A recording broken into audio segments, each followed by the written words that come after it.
All right, hello and welcome traders. Hey, it's Tuesday, June 3rd, 2025. Wanted to come to you tonight, go over some trading philosophies and uh, some core masteries that and philosophies that I'm using, and some strategies that I think would really help you in your trading. So I'm going to go through a little bit of an overview of a live session that I did today, and I think there's some really good takeaways in here for you. So I'm going to go through like six core things with you. There's six core things with you. We'll talk about a few trade ideas as well today, but I really think you're going to get some great takeaways out of this. If you're not doing some of these, I think you really need to look at adding it to your trading arsenal, put them in your plan, and make sure that you are set to trade properly as we go. So, first thing we really went through today was I discussed how really risk management is paramount. So, every trade begins with a very clear risk reward analysis. You'd want to diversify across a few asset classes and strategies. I don't think you need a big diversification of seven different areas and so forth. I think you can diversify primarily by strategy and with a few different underlyings as well. And I trade a little bit of stocks, not much. Okay. I trade a little bit of bonds, not much. I trade some crypto, and then we trade a lot of futures and commodities. That's really where I'm heading with mine. And in strategies, we'll talk more about those 1-1-2 trades, strangles, covered calls, put credit spreads, all of those. But you also want to make sure that you're sizing your positions to avoid outside risk, as most trades either have cap downsides or they at least have a defined exit for you. So making sure that you put that into play first. It's always thinking about, again, risk management first. Number two, technical analysis is the bedrock of my trading, really. I use a lot of technical analysis. I rely on, MACD, RSI, some moving averages, and a little bit of Bollinger Bands. I think if you really use those four tools, you don't need a lot. And it sounds maybe that's a lot for you, but MACD, I'm looking at the momentum of the trend. RSI, I want to know overbought, oversold levels. They give me an opportunity to get in on trades. Moving averages, I'm confirming the trend. Where are we? And I'm primarily using the 21 and 50 EMAs and the 200 day. And then Bollinger Bands, I'm looking for volatility and zones where we might be having a reversal potential. So if I look at those, I think we're in really pretty good shape.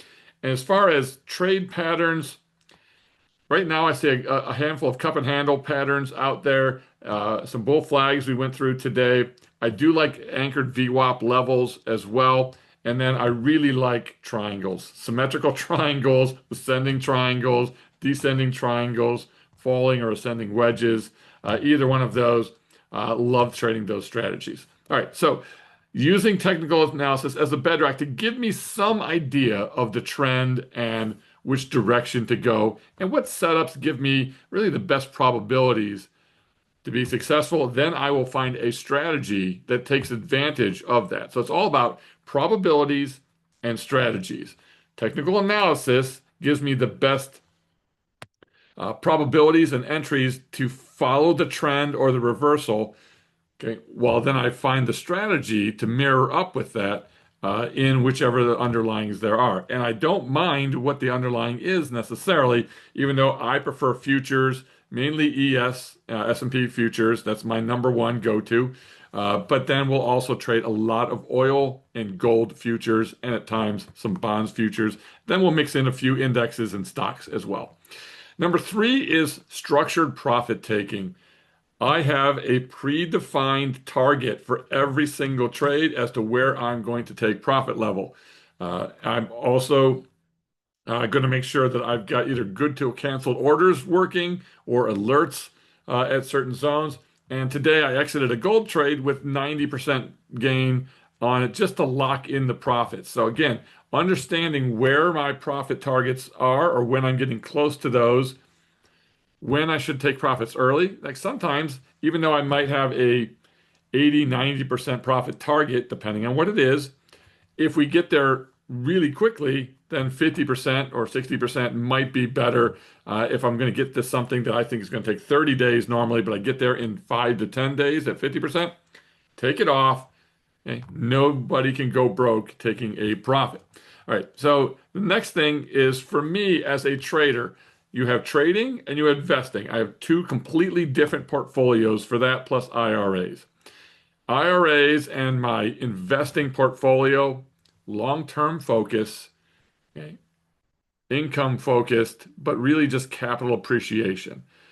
In the trading account, completely different. I am focused on consistent cash flow, and I strongly recommend that you have at least a 30-70 ratio of trading account 30% of your assets, investing accounts, retirement accounts, what have you, 70%. Okay, and you're not mixing the two. If you happen to blow up or have serious drawdowns in your trading account, it's not going to affect your overall wealth. Sure, it's a temporary hit and setback, but you can make that back because that's what trading is all about. We take some losses, we win some more. Okay, we take some losses, we win hopefully more. So even if we take one step back, we're going to take two steps forward as we move forward there, but we're taking a little bit of extra risk. In the investing account, we're not taking that risk. Okay, we're putting on long-term, high-quality assets and trade. So in my trading account, I want to focus on cash flow. I am all about the cash and the cash flow. I want consistent cash flow. I'm looking to generate really 3% a month on most of the investments that we put on. In order to do that, a lot of 112 trades for me. I use a lot of strangles. I use some poor man's covered calls, naked puts, and credit spreads. So those are really the arsenal for me. There's a handful of other trades in there, some covered strangles and things like that. But really, it's coming down to those core 4 or 5 different trade opportunities. I'm not going for home runs. I'm going for consistent cash flow. The other thing here is patience, opportunistic patience. I avoid chasing trades. I wanted to be in Palantir for months now, and I just am avoiding it. Yes, I've missed out on upside for it, but I'm patient. I'm waiting for my setups. Right now, I think the market's getting a little extended. I'm patient. I'm heavily into cash in my investing account. I would like to get more long-term plays on, but I just don't think this is a great spot. So in the meantime, I've parked some of my money in both SPY, SPYI, and a few other uh, areas just to generate some cash flow and some dividends or distributions while I'm at it, SCHD or SPY-I or whatever it is that you like to use. I think those are certainly pertinent in times where you just can't find something that fits the long term, and I want to generate some cash flow in the meantime. Opportunistic patience. Remember those two words together. Be patient. Wait for the setup to come to you. All right. And then the last thing here is just make sure that uh, you're also posting your trades, holding yourself accountable. I think it's really important to be in a group like our Discord or a Discord or something out there where you actually have the chance to share trades and you're not watching some other person and just taking their alerts. Okay. I don't want you in my Discord to just do that. I don't want you to be in any other Discord to do that. Your goal should be learn to fish for yourself. And the best way to improve your skills, post your trades. In the Discord that I'm in, I was originally a member many, many years ago, started with a $30,000 account, grew that account, but I posted every single trade that I did. And I had all kinds of comments. That's crazy. Why'd you do this? Or why'd you do that? Most of it is, why did you do that? And that makes me think, why did I do that? Did I have a defined plan? I really honed my skills by posting my trades live. I think there's nothing like it in the world. If you want to get good at trading or better at trading, you may think you're good, but you can always improve. If you don't think you can improve, you've maxed out your potential. You should have that growth mindset. Get into a group like ours where members share their trades, ask for feedback, want to grow, and the focus is on learning and not a bunch of alerts out there. I want you to learn to fish for yourself, and by posting your trades and getting feedback, it will make you a great trader down the road. All right, a couple quick things. We went through The S&P, I start at the high levels. Usually when I'm doing technical analysis, I start with the S&P and commodities like oil and gold, which I think oil, great strangle opportunity or 112 opportunities. The S&P is a good 112 opportunity here. And gold, I see a long-term uptrend still in place. Any pullback here would be a good entry. I just closed a 112 at 90%. I think you can get into more 112 trades here. Bonds and the dollar, I'm a little concerned right now. I just closed the TLT triangle for 50%, but I don't love where bonds are right now, so I'm willing to hold off a little bit more on bonds. Crypto, it's at a bit of an inflection point here. We'll wait to see where we're going, but today was a pretty good momentum moving up day in crypto today. If we can hold these levels, hold the 21 EMA and move higher on Bitcoin or Ethereum and MicroStrategy, I think those are all good plays out there. Last thing I want to touch base on is when I look at some strategy opportunities, and we did a few today, you can find a setup that you like. And today I saw setups on ARM, the stock, Shopify, as well as Uber. All of those I think had decent setups on the bullish side. But what I went with, because the market's a little overdone here, but I think those stocks are in good shape. I actually went with a 112 trade on three of those. Okay, on all three stocks, a 112 trade. ARM did not get filled, didn't do that one, but Shop and Uber, I'm in both of those. And I did a short 10 DTE 112 trade, making roughly 1.5, 2% in 10 days. If that, and that's if it stays up and in the tail. If it drops a little bit into the trap, we're going to triple that return, which is exciting for me to do. So 1-1 trades, not just for futures. You could do them on stocks. You can do them longer term.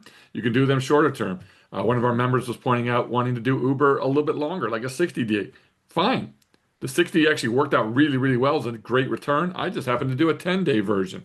Okay. Strangle trades, I think like an oil, gold, copper, RTY, the Aussie dollar. Okay, those are all great strangle setups right now. Really, the core for you is number one, audit your strategies. Are you tracking your P&L by strategy type? Do you log your entries, your exits? I log every trade. I'm posting every trade. I'm getting feedback. Why did you do that? Why did you do this? If that's the mindset of why am I doing that trade, and I'm going to get questioned on it, it really makes you think before you put it on. Refine your trade selection, review your trades. Were they technical? Were they emotional? You're getting into the FOMO part here. And then again, I think you should join some sort of trading community, whether that's a Discord service or something else that you can find out there, or a trading group and an investment club or whatever it is. You got to be somewhere where you're around other people. Trading can be a lonely business at times too, so it's great to have that camaraderie, but it's really great to bounce ideas and suggestions. And I constantly am getting asked by members out there, hey, I can't do that trade, but here's what I wanted to do. And what do you think about this? There's some pretty cool ideas out there that people come up with. Okay. There's nothing new in trading that someone hasn't thought of 50 to 100 years ago. Okay. However, some of that stuff just is lost and is just not being used by the retail trader. The community event and or aspect of things gives you that opportunity. If you want to see how we're doing it, you want to get in with a group of people, you want to share your trades, get feedback, hone your skills, see what other people are doing, come away with all kinds of really great, unique ideas, even if they come up with a trade that you don't like or want to do, but you like the setup of it, find your own strategy that works on that. Having these trading ideas just continually flowing, super valuable. I'd love to see you in our Discord. Come try it out. If you go down below, you can use KING as a discount code for our Discord. It takes 40% off the first month of service. Come just check it out for a few bucks, okay? Couple coffees. And if you like it and you can make some money at it, I mean, we closed out some pretty good trades this week already. So if you were only in it just for a couple days or a week or so, not even a month, Last month we had a great month. We were up last month $23,000 in the account last month, and we were up 2,900 yesterday. Another $1,000 today in my account in there. Not to mention what some of the other members are doing, and some of them trading bigger than I am. So lots of opportunities. There's no reason you don't pay it off, and stick around for the education and the camaraderie and the honing of your skills, and you're going to find yourself a better trader. I hope you found this valuable. If you liked it, give it a thumbs up down below. Share it, get the algorithms going out there. We could really use it. I could use it. Let's get the word out. Let's get more people involved so that we can create the greatest trading community out there that shares ideas and information and content and just doesn't sit there and robotically follow somebody's trades. You want ideas, you want to get better, come and join us. We'll see you later. Bye bye.